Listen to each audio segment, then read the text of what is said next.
అందరికీ నమస్కారం. ఇవాళ ప్రభుత్వంలో జరుగుతున్నటువంటి వైఫల్యాల గురించి తెలుగుదేశం రాష్ట్ర కార్యదర్శిగా మీ ముందు మీడియా ముందు వచ్చి తెలియజేస్తున్నది. నాడు కోడికత్తి డ్రామా, ఈరోజు ఉలకరాయి డ్రామా. జగన్మోహన్ రెడ్డి గారు ఇలాగా ఈ రాష్ట్రంలో ప్రజల్ని తప్పుదోవ పట్టించే విధంగా మరిన్ని డ్రామాలు చేయాలని మీరు పూనుకుంటున్నారు. ఎలక్షన్లు దగ్గర పడ్డాయని చెప్పి పింఛన్ల దారులు ముసలి వాళ్ళ చేత శవరాజకీయాలు చేపిస్తున్నారు. అలాగే వాలంటీర్లు రిజైన్ చేపించి వాళ్ళని రాజకీయ నాయకులుగా తయారు చేసి బూతుల దగ్గర నిలబెట్టే ప్రయత్నాలు చేస్తున్నారు. ఇది ఎంతవరకు సంబంధం? మీకు సంబంధించినటువంటి వైసీపీ నాయకుడు ఒక ఆయన అవుతూ శ్రీధర్ రెడ్డి ఏదైతే ఫేస్బుక్లో 10వ తారీఖు ఈ నెల ఒక పోస్టు పెట్టాడు. ఆ పోస్ట్ ఏమిటంటే, 4 రోజుల్లో ఈ ఆంధ్రప్రదేశ్ ఎలక్షన్ 3 మారబోతుంది అని ఒక సంచలన జరగబోతుందని చెప్పేసి పోస్ట్ పెట్టాడు. అంటే ఇలాంటి గులకరాయి వైఫల్యాలు, అంటే ఈ గులకరాయి ఎదగడానికి కారణము మీ ప్రభుత్వం వైఫల్యం కాదు.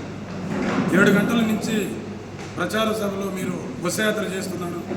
బస్యాత్ర చేస్తున్న జగన్మోహన్ రెడ్డి గారు ఈ రాష్ట్ర సీఎంగా ఉన్నటువంటి మీకు ఇక్కడ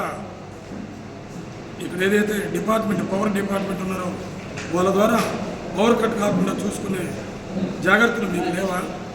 మీరు కావాలని కొంతమందిని సానుభూతి పనులు తయారు చేసి ఇక్కడ పంపించే కార్డులతో కొట్టించుకునే విధంగా ఒక రాజకీయాలు చేసి దాన్ని ప్రజల్లోకి పంపించే విధంగా సానుభూతి ఏర్పాటు చేసుకోవాలని మీరు చూస్తున్నారు. ఇది ఏమాత్రము మేము సహించము. ప్రజలు లేరు, మీకు ప్రజల స్పందన లేదని చెప్పి అక్కస్తూ చేస్తున్న కార్యక్రమాలు తప్పకుండా మేము తిప్పికొడతాము.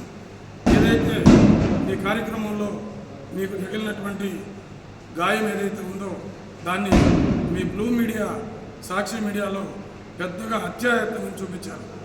బాబు చిన్న గుండె పెన్ను గుచ్చుకున్న బ్లడ్ వస్తుంది. అక్కడ ఏదైతే మీకు ఎవరో పూలమాల వేయబోయి దాంట్లో ఉన్న కట్టిపూల తగిలి మీకు చెప్తున్నారని కొంతమంది మీడియాలు చెప్తున్నారు. ఒక ఆయన గులకరాయితో కొట్టినాడని చెప్తున్నారు.